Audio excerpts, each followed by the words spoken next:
I had for today was the gift of giving. The gift of giving.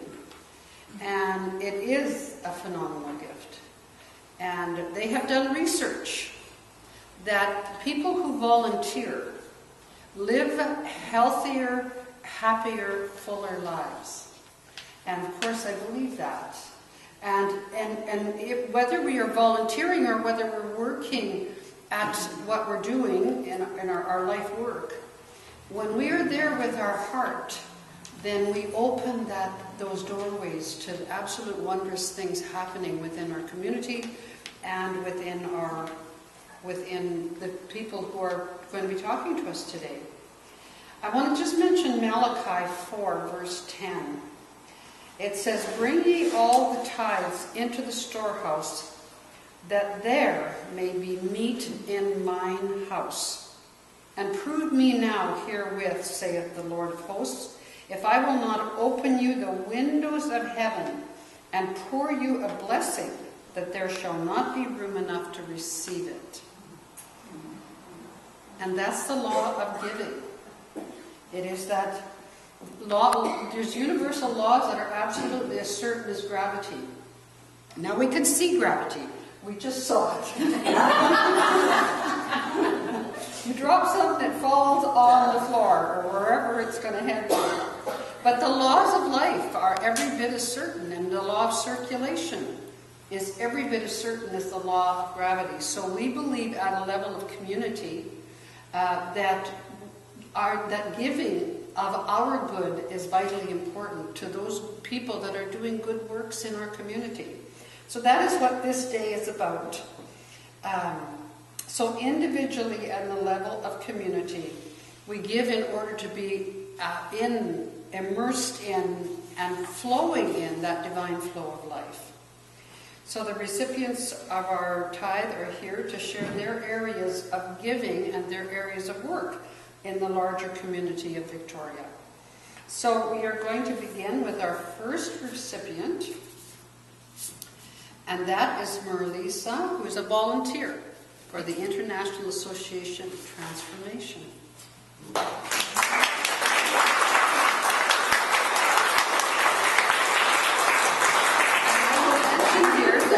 We finish at about 10:02, or a little before that. So you each one have lots of time to talk and tell us about what you do. Okay. A blessed Sunday to all, and it's a great pleasure for me to be here again.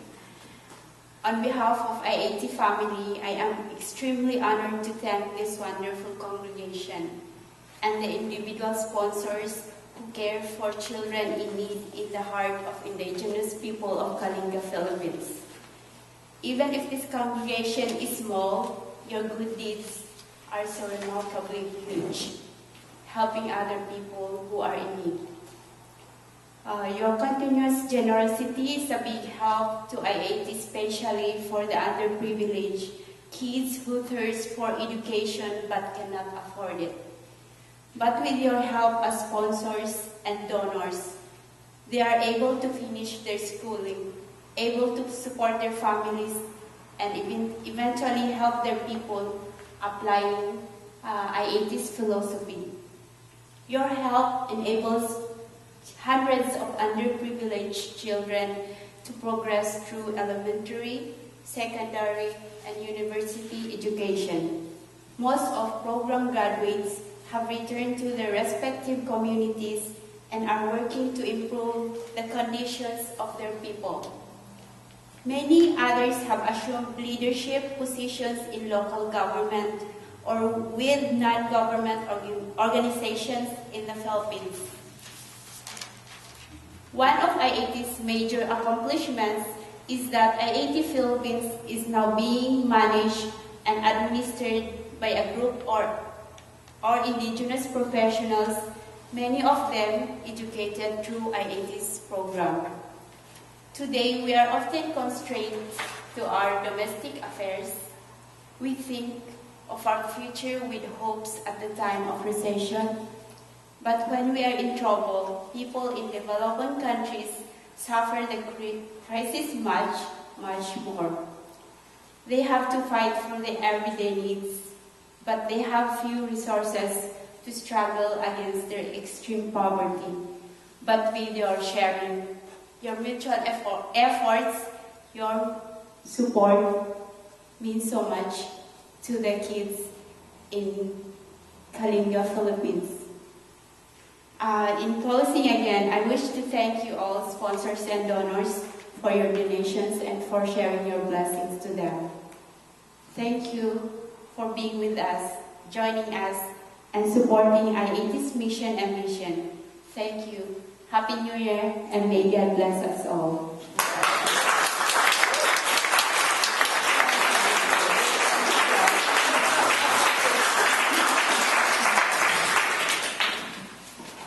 Thank you, because we're quite closely associated with the Centers for Transformation, the International Centers for Transformation. We really do watch the movement of young people moving into leadership roles, and Marilisa is just one of those that started out with, as a youth in education, and now she is taking a leadership role within the organization.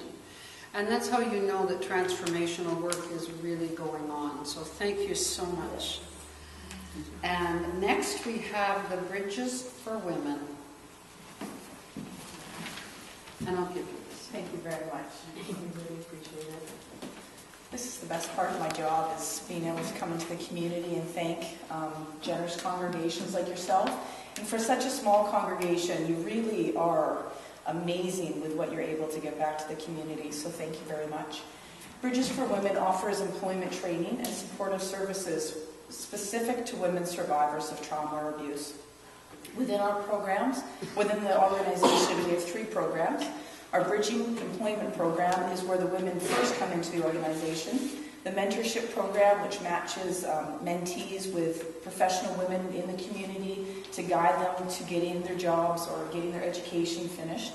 And then our online program, which will relaunch on April 1st, which we target rural and remote women who don't have the ability to come into our classroom. And so we're really reaching out to Aboriginal communities up north, and it's really great to be able to get online.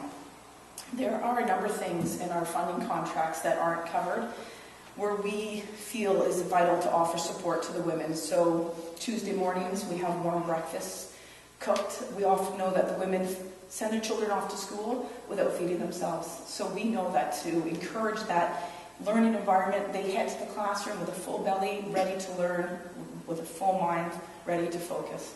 We also offer emergency food for them to take home to their families if they can't provide it for themselves. Money like that you've donated to us will also offer additional workshops in our mentor program for people to come into the organization and offer something that we would not necessarily learn. And we also do extra counseling. 90% of the women in our program are survivors of sexual assault from childhood.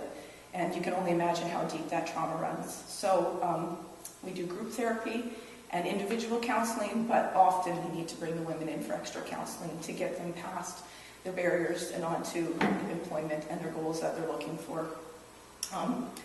I think one of the stories I remember most is like that really touched me to say, yeah, we're doing the right work, is in our mentor program. Can you guys hear me okay? This woman, Val, no, Hillary's her name, I always mix them up. Hillary came into our employment program, did it all. 8 years later, when we launched our mentor program, she came back. Hillary's a very strong-willed, red-headed, fiery woman, and she had a specific plan. She wanted Jody Patterson as her mentor, and we couldn't get Jody Patterson. So, as we all know, the universe offers what we need, not what we want. And so we partnered her with a local lawyer in town, and Val was really reluctant. Hillary was really reluctant with that relationship at first. She fought it, and she did everything to not engage with it. Eventually, after months of building that trust, which is crucial to the relationships, she kind of gave into it, and they, Val and Hillary, really formed this amazing relationship. What came out of that was Val offered to pay Hillary to go back to university and get her social work degree, or full university. So she said no. Hillary got all scared, and she ran away. months later, it was offered to her again. She couldn't say yes fast enough, so now she's back at school getting her social work degree, and will be able to pay it forward, so to speak. So things like that we have thousands of stories of women being touched and growing. We all know that when a woman is helped, she helps her community, she passes it on to her family, and we can change the world from that. So the need for our services continues to grow. We work at Capacity at Bridges for Women every single day, and money like this offers us the ability to give the help to the women that we know that they need. So I bless you and thank you very much.